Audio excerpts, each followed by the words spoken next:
probably 1/4 of the size of a normal Lego. I And think I I've was seen thinking, that. Mega Blocks? okay, what's that? Is it Mega Blocks? Well, Mega Blocks are like bigger. I think I And know what you're this is the funny thing. So I didn't realize this until I saw like a Steve Mold video about it. But like apparently all of the Lego sub brands like Duplo and Quattro, they are all they're all compatible with one another. So like one Lego Duplo block fits on 2 Lego blocks, and like one Lego Quattro block fits on 2 Duplos or 8. Like it's crazy the way that it all works. Hey, that's neat because that could do well for like customs. You know, like yeah, I guess if you have like the bigger blocks to like do something, you know. Yeah. Hmm. That because I just think like when I built that Nightingale, there's a part of it that was like gigantic, and it was like there's just this big piece here, but I guess it fills in a lot of it. Yeah. You know what I mean? So yeah, So I don't know. I'm just confirming. Are we live? We should be. Because I was just looking at the chat and I was like, wait, Zionic Six Shadow says that we're 7 minutes late. That's interesting because the go live button is actually not clicked. Uh-oh. But it is on. Interesting. Okay, no one it? is saying that we're fine. Oh. Interesting. Oh my goodness, that is hilarious. Yeah, that okay, I'm not gonna they're saying we're in, so I'm not gonna click the go live. Yeah, I wouldn't mess with it. See, so I've we been just having did some the first 10 minutes of the show. No, I've been having no some one watching. well, I'll try to I know I could get the archive, but the Right. I was having some issues with that lately. Like for some reason, even with the same setup on the Blue Gamer Morning Show, it would be like I would start and I would be delayed, and it was like, "What's happening?" And then I would Right. just reset it, and okay. So other than that, the other thing too is I might have shown this off, like the Oh yeah, those Street Fighter the Jada toys. So like, what's cool about this is it's amazing because these aren't SH figure arts. These are like $25, but they're completely articulated, have like good quality and texture to them. Yeah, totally awesome. And I wonder, why did I pick one up? I think because when I was testing out to make that custom Richter Belmont, I got this. The Fei Long.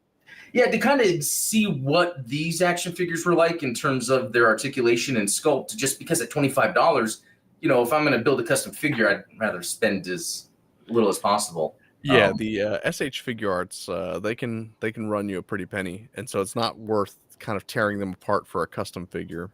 Yeah, but I mean those are looking really good. Like the ball joints, everything about it is pretty sweet. Oh, everything about these figures are amazing. And the other thing too is when I was looking up stuff for like this custom here, what's neat that you can do on eBay is like just search like Mezco accessories, and there's a lot of like Mezco figures where it's like extras, accessories, cloth, goods, whatever, that it's like cheap on eBay. So I was able to like accumulate some stuff to build this. So nice.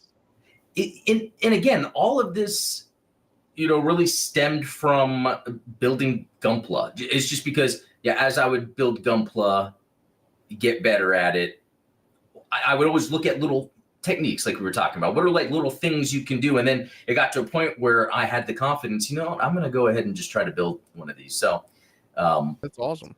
Yeah. I mean, I've said before that like my little brother is really big into the Marvel Legends series, and I think he did something really cool where he took like some different figures and kit bashed them together to make like Loki, but like Loki from the TV show as opposed to Loki, the chaos god, right? Yeah, that's what I like about that stuff. There's something about the action figures, the Gunpla, customizing them and all that. Yeah, I don't know. It's like accessories for men. right? But the I thing don't is know. like, you know, even as a kid, that was kind of something that I was already engaging in, and I wonder if that's kind of the direction. We talked about it yesterday when you mentioned, you know, Roblox and Fortnite.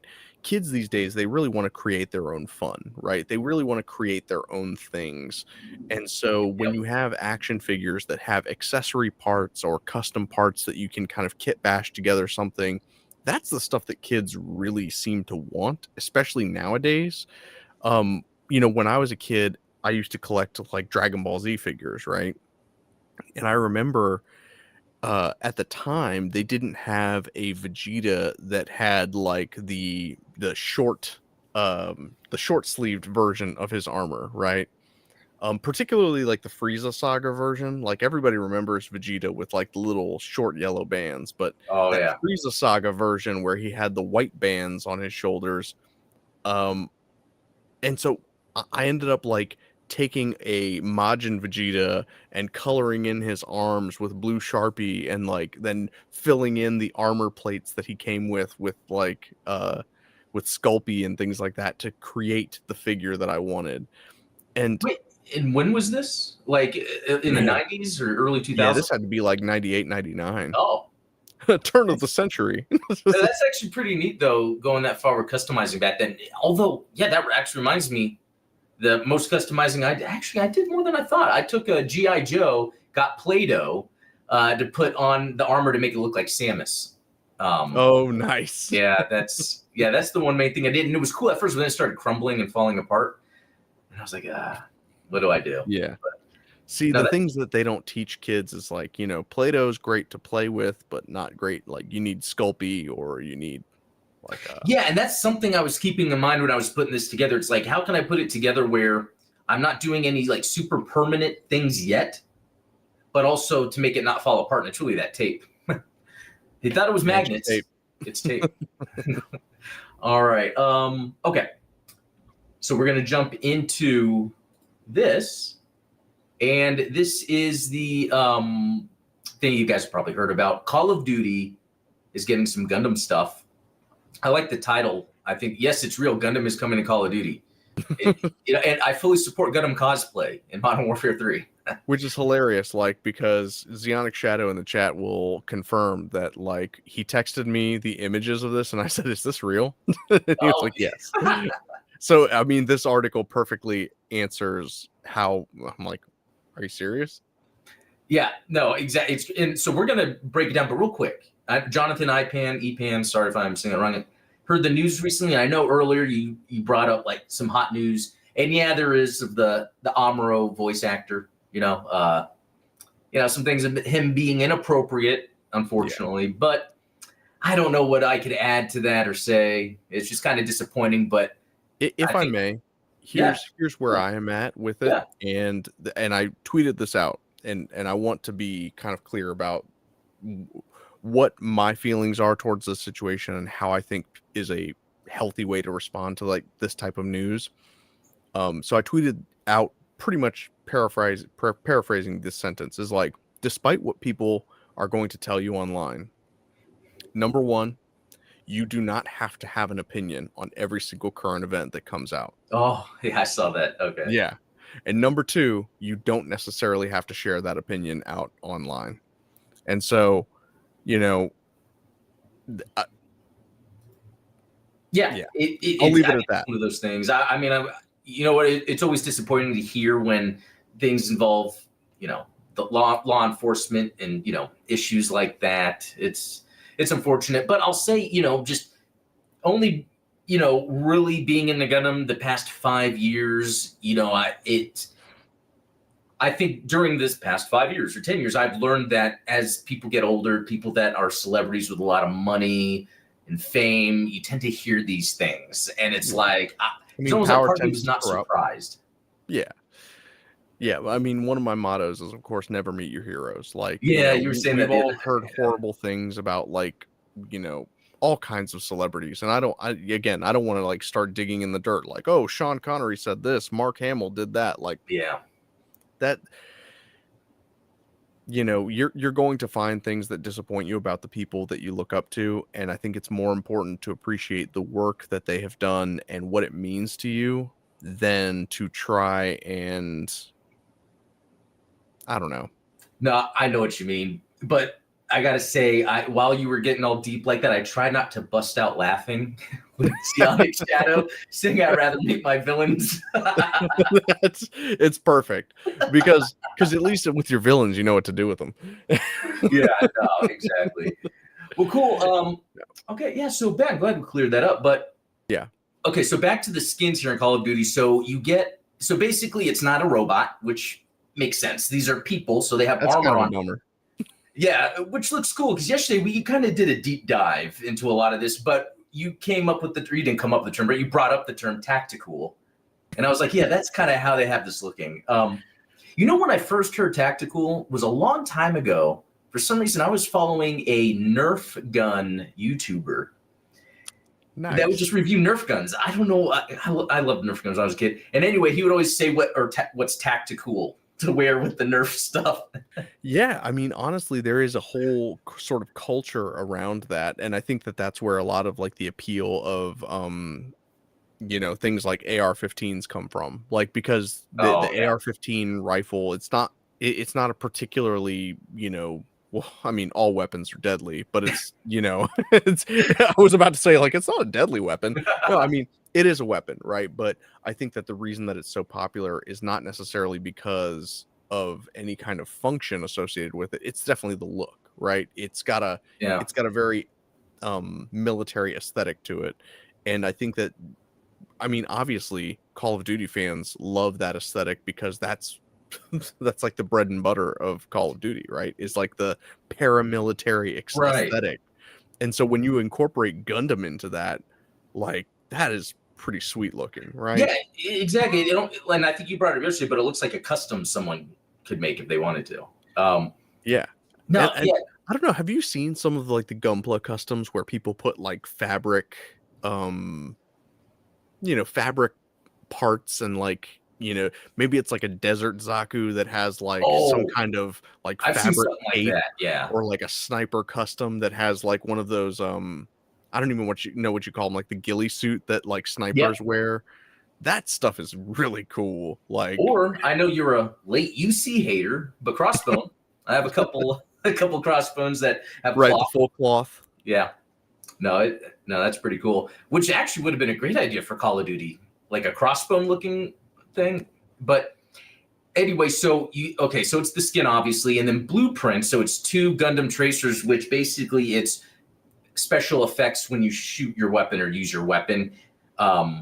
Let's see, which it's probably the beam rifle and the beam saber. And then this is cool: mobile suit malfunction dismemberment death effect. So I guess whenever one of these gets killed, I don't know if I forget how it works. If it's you get killed or you kill someone with the suit, they die in a special way. That's separate from the finishing moves, which just says this as a finishing move, which is pretty cool. But you get a calling card, an emblem, which is like a way to really show everyone you like Gundam. That's that's actually pretty cool. I mean, that would be self-evident if you've got a Gundam skin, right? Like, I can't imagine that there are a bunch of like Call of Duty fans that have never heard of Gundam that are like, well, I'm going to pick up the skin because I think so. I think people would pick it up because it's tactical.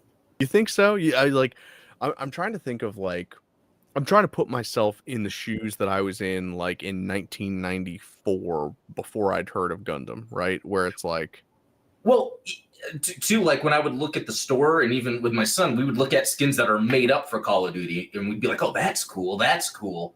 So I wondered, yeah, but I don't know because again, when I see an RX-78 too, right, you and I are jaded. Like we can't unring that bell. So it'll be interesting to see what the sort of core player base thinks of this. Yeah.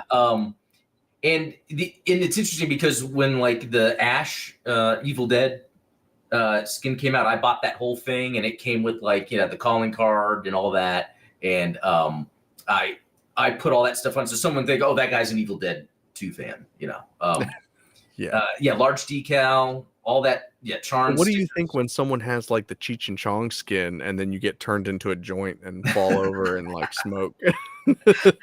Yeah, that stuff's silly, but I'm kind of glad they're doing it. You know, it's Call of Duty would just get Yeah. tired. I mean, I think of the way that you phrased it so many weeks ago that, basically Call of Duty is now a platform Yeah, and not a game. yeah. Like, I've never identified so much with a statement where it's like, Oh, you really can't modify Call of Duty anymore than just like, here's the gameplay. It is a first person shooter, it's got all yeah. the standard first person shooter things that you want.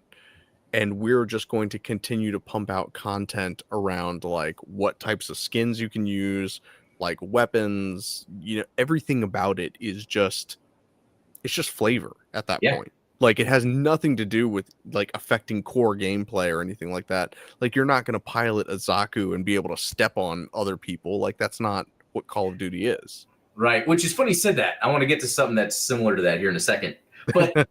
But no, that's yeah, that's a good point. And Call of Duty has done a good job of like introducing stuff like that. Like again, the Doom shotgun that is like what 20 frames or less than that, a few frames a second because it's The like the boomstick. loading. Yeah. And it is really cool to see stuff like that because to me, at Call of Duty gameplay, I know it. It's a very basic thing, and to be able to just jump in, play, and it being entertaining is cool. And so Zaku 2, same sort of stuff. But the aerial is interesting because the aerial doesn't have the finishing move, which maybe they couldn't think of anything for that. It could have been a splat. Why did they just have a hand animate and splat down on someone? So that's Tomato cool. juice. So what's very interesting about this is today the Warhammer franchise had a ton of announcements.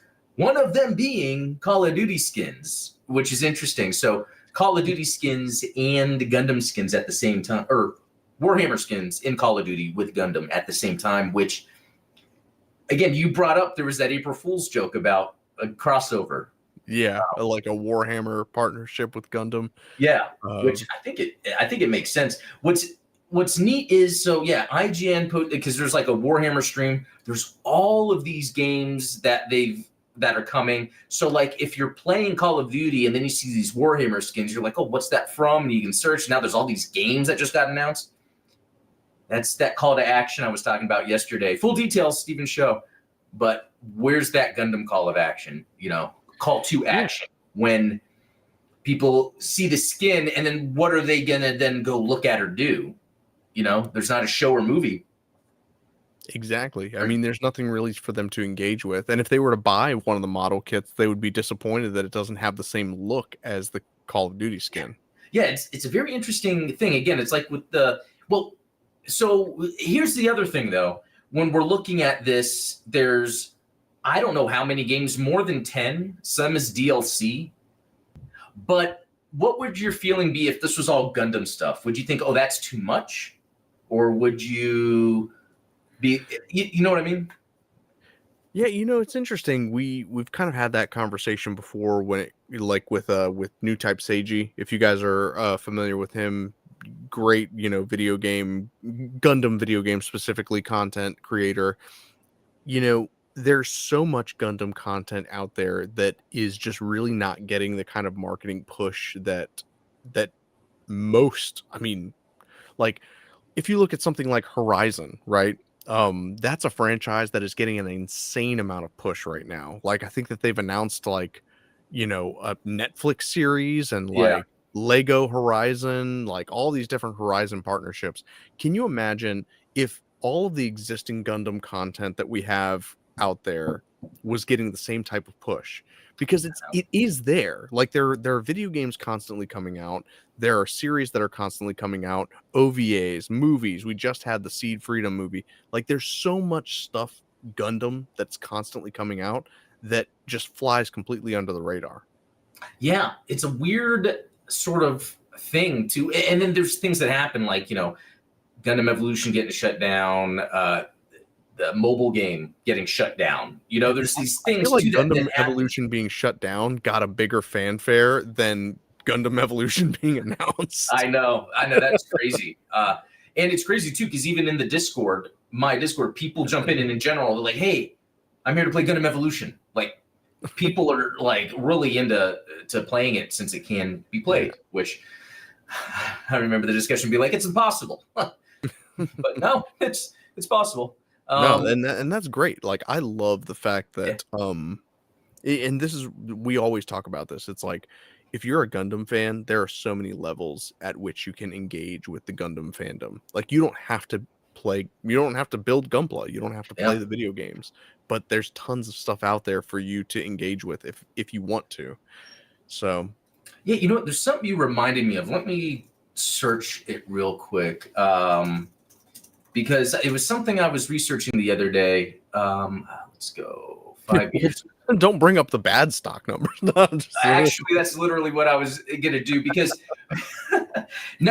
this is more of, it's kind of weird right now what's going on with the entire world in terms of the economy and companies canceling games, changing initiatives, and Bandai has already announced game cancellations. So here's what's interesting to see, where in 2020, 2019, it was at $8, and it spiked probably due to COVID, right? Would we think? Okay. But since then, it's been on a trajectory where it's actually it's at 9 now, where it was before. So there was a spike, but it has been actually trending downward the entire time. And like, I wonder, does this change maybe things that were planned around this time, to now it's like, well, because, we heard they canceled some games, Bandai Namco, and it might have not been Gundam, because, it's interesting because with Warhammer, I looked up that the IP made like 300 something million last year, but Gundam made like, $1 billion, $2 billion, something crazy. And it's like, those are different numbers, but the kind of core, like, medium it is kind of the same. It's hobbyist video games lore, and so I wonder, like, what is it like? Well, the reason Bandai Namco can be worth so much is because they kind of play it safe. Maybe, I don't know if that's true. What do you think? Well, and they diversify their holdings, right? Like, if you were to look at every Bandai Namco video game, like, you've got Naruto games in there, you've got Dragon Ball Z games in there. So it's not necessarily just Gundam affecting. That's a good point. Yeah, that was the other part. Like, how much is it the merchandise, Gundam merchandise sales, and how much is the video games? That I might need to break down a little more. Yeah, because I wonder. But I think that the numbers you were talking about, like, if you were to look at rates and like ratios, the ratio of Gunpla sales to Gundam video game sales is probably identical, if not extremely close, to Warhammer figure sales compared to Warhammer video game sales. Oh, I see what you're saying. Yep. Because it's like the core business is Gunpla and the Warhammer figures. The marketing approach is from the video game side. And I think we talked about this yesterday, where it's like, almost every Gundam video game is not necessarily a game that's meant to be played. It's a marketing ploy to get you to buy more Gunpla. Like, yeah. So that's interesting then, because when I see all those Warhammer games that I would love of Gundam, because it's strategy games, it was third-person action games, it was card games.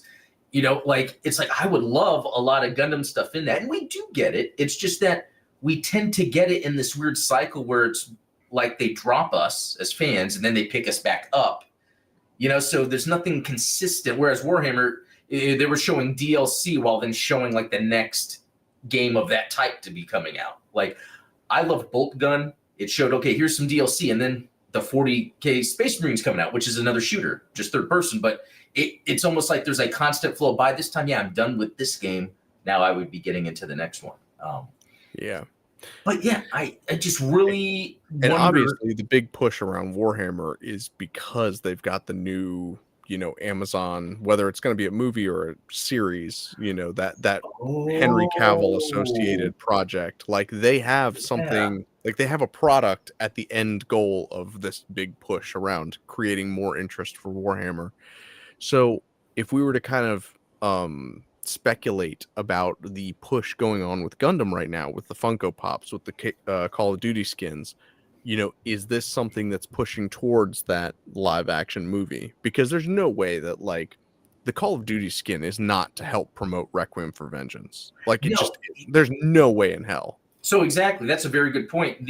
Both the skin and the Funko Pops really represent like original Gundam. Does that mean we're going to be getting something soon, or is it where I don't know? It doesn't make sense because you would think we'd get Requiem for Vengeance stuff in these games, but they're not. It makes me think: does that mean there's something coming that's original UC based, or if that's not the case?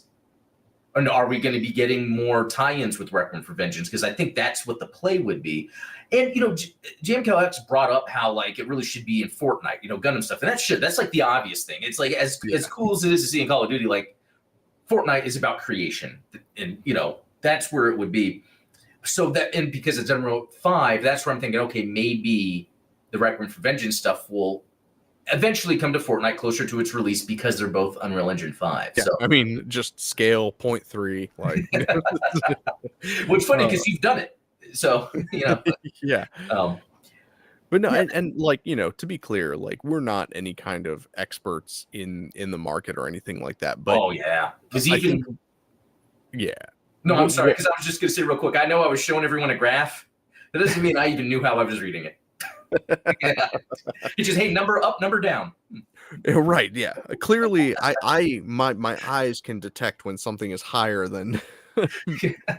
Well, hey, Ace Pilot, Austin Mangus, good to see you. Glad to see you here.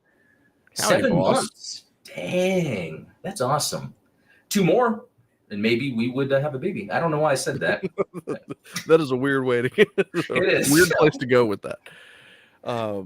But yeah, like you said, I think that everything needs a call to action, right? Like what's the what do you want people to do with this Gundam thing that you're presenting them with? And while I agree that it's awesome to get Gundam in the face of people who are not already fans, where do you go, right? Because like I think you brought up yesterday, there's nowhere to watch the original series right now. So like if you're going to show people the RX-78 and the Char Zaku, then they go to Netflix and it's like, well, what's this Hathaway stuff? Like, I don't.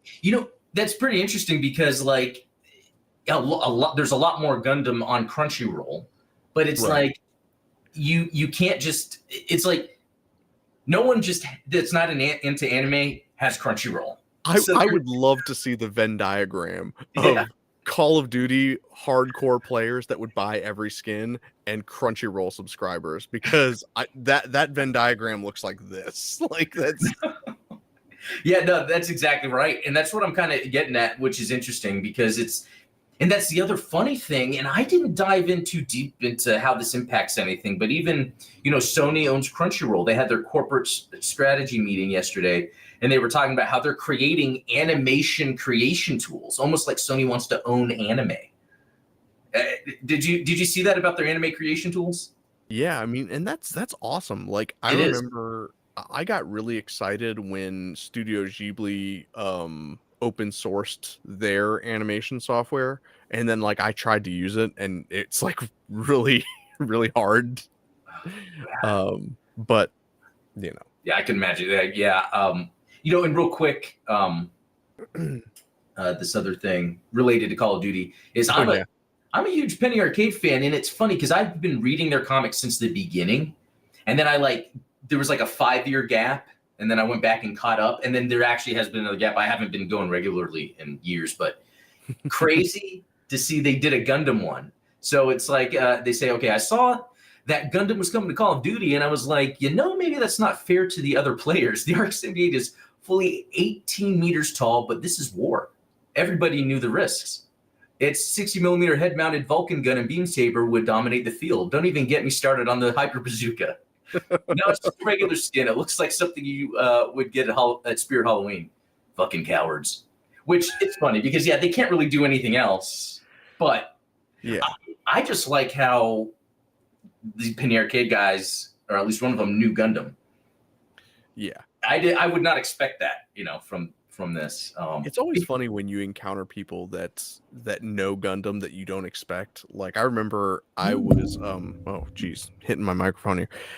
I was on a marketing call with with like my email service provider, and he was like, "Hey, what's that behind you? Like, is that Gundam?" And I was like, "Yeah, I host a podcast and talk about Gundam on YouTube." And he was like, "Oh man, I loved Gundam Wing back in the 90s. That was like." That's awesome. Well, funny you say that because I, I'm normally not on Twitter. We've talked about that, but when I'm looking up X-Men stuff, a lot of times they'll say, "Oh, X-Men series creator Bo DeMaio said this," because he's like connecting things, and so I read that stuff. It's actually pretty interesting. But in one thing, he said one of his favorite shows is Gundam Wing. And I was like, oh, that's cool. A guy that did this badass job with X-Men is a Gundam Wing fan. And in his bio, it had his Gmail. So I just emailed him and said, hey, do you want to come on to the Gundam Explain show? X-Men Explained when. Yeah. You know what's funny? My youngest made a YouTube channel called X-Lore. And he hasn't really posted much on it. I think I think he posted a short on there. He did like AI of like a story of Beast and Wolverine. I don't know. It was pretty That's cool. awesome. Yeah, no, it's fun. Oh man, when he gets to House of M, like that's gonna be the good stuff. I don't know House of M. Oh man, well, I'm not gonna spoil it for you. When did it come out? Probably like before 2010, like around that. Oh. Yeah, 20 probably 2004, 2005. Yeah. Oh, okay. I'm gonna check it out. Because I've learned so much recently about comics. Like when I would see, okay, well, I might as well buy the omnibus. But then when I would read what's included, it's like not all the comics. And I'm like, what? And then I realized, oh, it's because the stories were told in arcs. You're right. Yeah. And it's like, so you don't need them all. And I'm like, oh, no one said that. They should say that. Did I miss the memo growing up or something? Well, because they don't want you to know that. They want you to buy them all. Yeah. Like, and that was the funny thing is it's like when the House of M books were coming out, it was like, hey, don't you want to read Iron Man House of M? And it's like, well, why would I? Is he an X-Man? Like, yeah. See the crossovers. Check it out. Yeah. No, that's very interesting. And so, kind of going back to what we were talking about, is that live action Gundam movie, because that would be the ultimate thing. Like, I think if you were to release these skins and then a trailer for the Gundam live action movie, that would make a huge impact, which makes me think, are we going to get an announcement more of the Gundam live action movie soon? I hope.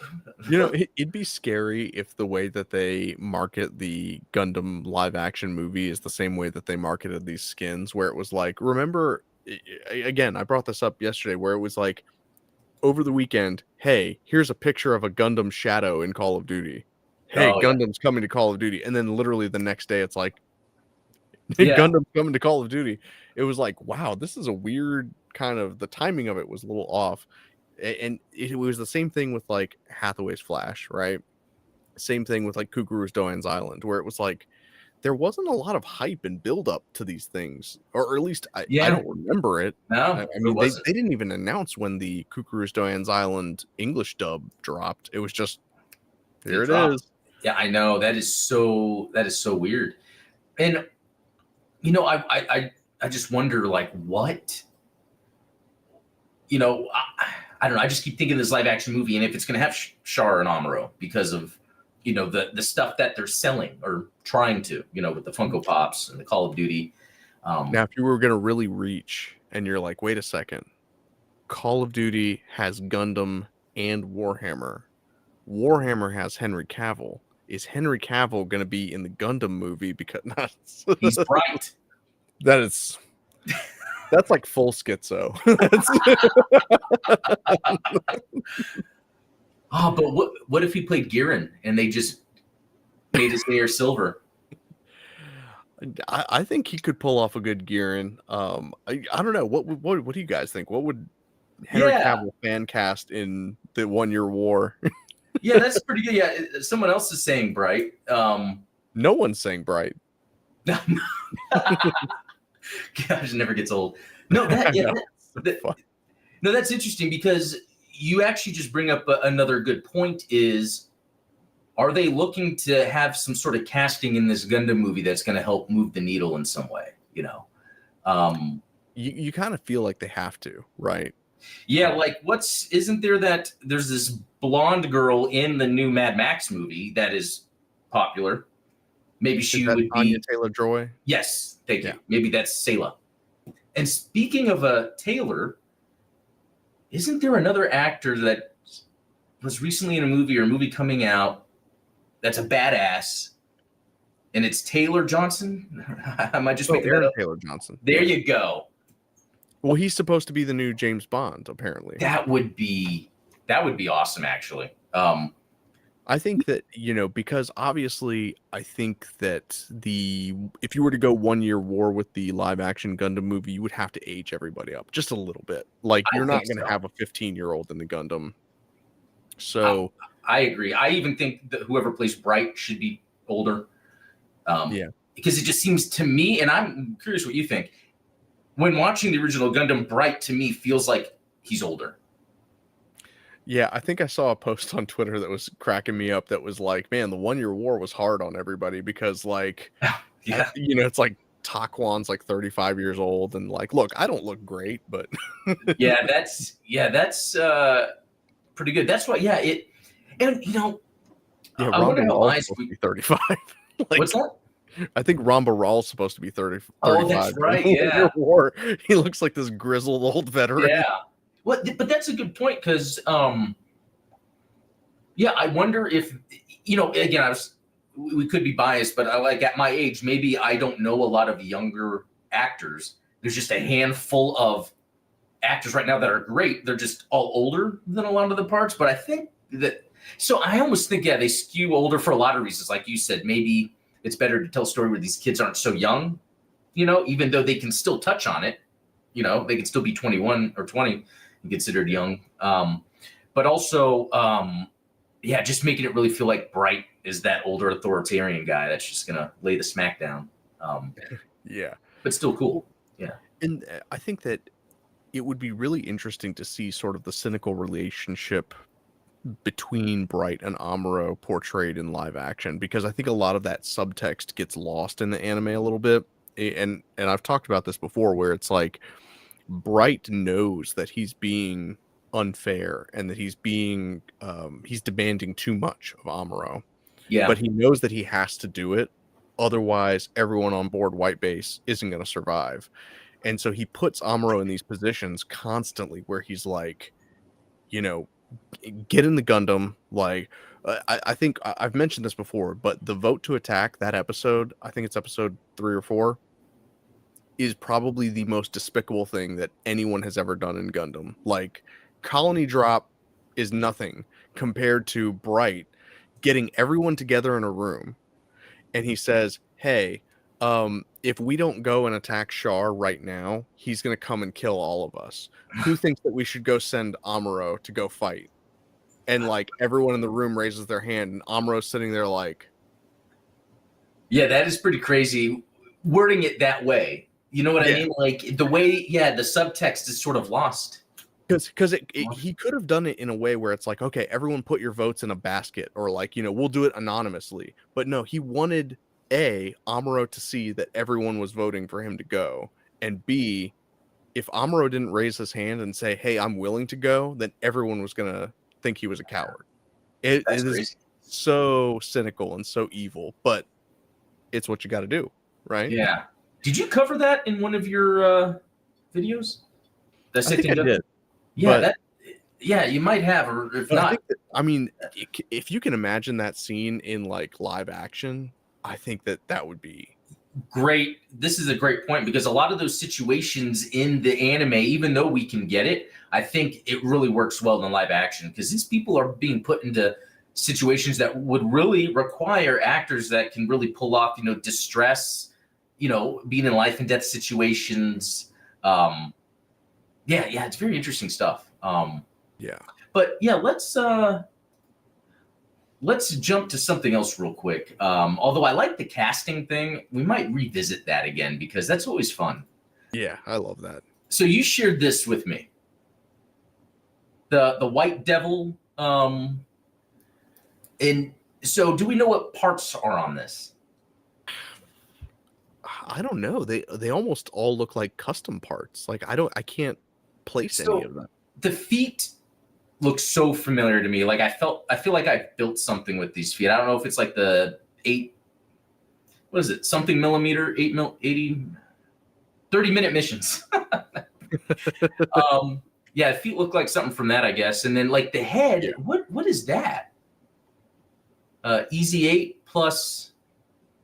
Well, and so when I first saw this, the first thing I thought of was the Gundam from Requiem for Vengeance because it has that same sort of like weird. Yeah. Evil Um, head look. Is that what you're talking yeah, about? it's almost got like kind of a, I don't want to say AI generated, but it's like a fever dream. Oh, I see. Where it's like it looks like a Gundam head, but there's something off about Yeah, it. it's like you fed the word Gundam into an AI, and this is what it came up with. Yeah, to be honest, I love that head design. Like I even, for the most part, like the design except the legs. I would probably put some classic Gundam legs on it, but Yeah, um, I'm not generally a fan of these kind of like spindly type. Yeah, oh for yeah, everything that's customized on this Gundam, I think it's hilarious that the shield and the beam rifle are just stock Gundam. Like, I know that is funny. I kind of do like that, how it's kind of like basic. I mean, it's fantastic custom work for sure, It but yeah, I is. think that there's something cursed about it, right? Yeah, and I wonder, I wonder. I noticed like the vents under here, if that was just shading in terms of the actual shadow, or they did some shading paint wise, because it kind of gives off a cool effect that would be a good idea for yellow vents on Gunpla, is to kind of have a darker orange like on the sides or something. Um, Yeah, that's a common painting technique for like miniatures for D&D or for oh Warhammer where yeah. you'll take different shades and kind of blend them together and create those gradients.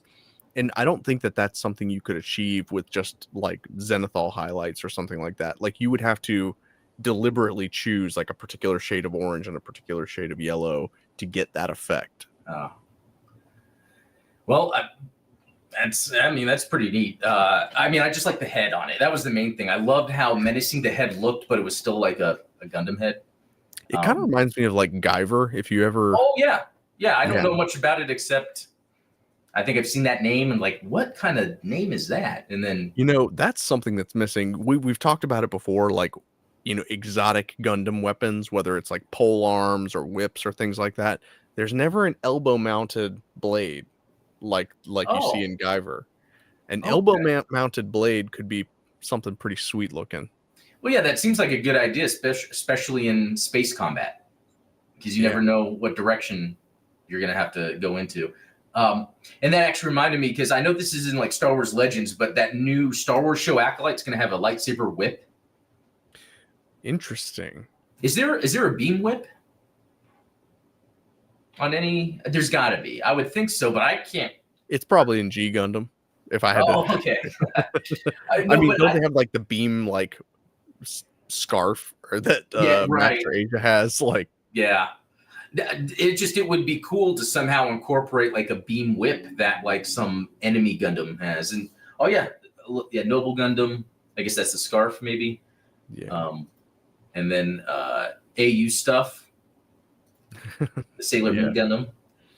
Yeah, I would say nothing in UC, but I would think in terms of UC to see it in kind of that context where it's more the grounded look. It would be cool if it was like a goof type, like a later type where the thing that shoots out is actually just a beam and not just that cable, that wraps around. Yeah. And I think like for the purposes of physics, I'm trying to think of like It uh wouldn't work. You can't. Light doesn't have gravity. Like, right. So like it doesn't fall naturally. So you would have to have like some kind of endpoint, like a tether that it's attached to. And I always Oh think yeah, about this when I'm watching like Boylai Hobby Time. If you guys haven't checked out Boylai Hobby Time, like great, scale modeler, does a lot of Star Wars stuff. yeah. Whenever he's working with those LED filaments, one of the things that always kind of irks me is that you have to solder both ends of the filament. And so if you have like a beam saber or like a, lightsaber, anything that's got a light on the end of it, you've got to have this wire running up to it that connects the tip. And so the tip kind of looks weird I because know it what has, you're talking about, but it's like yeah. the only way to really achieve that specific look. Yeah, And so I feel like that is what a beam whip would look like in UC, where it yeah. has to have like a cable attached to it and then a beam that runs the length of the cable, and then you can kind of whip the cable around. Or yeah, it's like a cap at the end, maybe that separates, and it's almost like that end is communicating then back to be like, okay, this would be what the physics would be, or it's like maybe make it to where when it whips, it does a thing where it wraps around and then like decimates. Yeah, does like a Python, like Yeah, no, that's pretty neat. But I can guess I can kind of see why they haven't done it yet in terms of like in UC. Yeah, But yeah, all right. because they don't even do like beam shields in UC.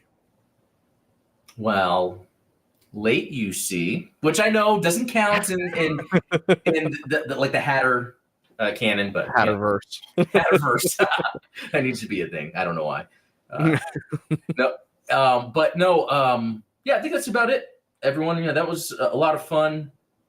Oh, Plasma Whip, Armored Core 6. There you go. Totally forgot about that. Yeah. But yeah, cool. That's about it for today. Yeah, hope everyone has a good weekend. Yeah, we'll see you next week on Steven's Show Wednesday, this show Thursday. So see y'all later. Cheers.